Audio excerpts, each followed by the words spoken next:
വയനാട് മീനങ്ങാടി പുല്ലുമലയിൽ വീണ്ടും കടുവാ സാന്നിധ്യം. കടുവയുടെ കാൽപ്പാടുകൾ പിന്തുടർന്ന് വനംവകുപ്പ് ജീവനക്കാർ തെരച്ചിൽ നടത്തിയെങ്കിലും കണ്ടെത്താൻ കഴിഞ്ഞില്ല. കടുവയെ പിടികൂടാൻ കൂട് സ്ഥാപിക്കണമെന്നാണ് നാട്ടുകാരുടെ ആവശ്യം. മീനങ്ങാടി പുല്ലുമല മൈലമ്പാടിയിലാണ് മാസങ്ങൾക്ക് മുൻപ് വനംവകുപ്പ് സ്ഥാപിച്ച കൂട്ടിൽ കടുവ കുടുങ്ങിയത്.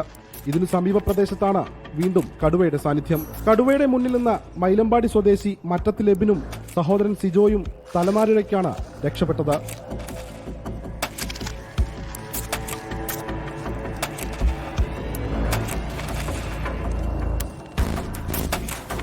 ഇപ്പോൾ സ്വയരക്ഷയ്ക്കായി പടക്കങ്ങൾ കയ്യിൽ കരുതിയാണിവർ കൃഷിയിടത്തിലേക്ക് പോകാറ്.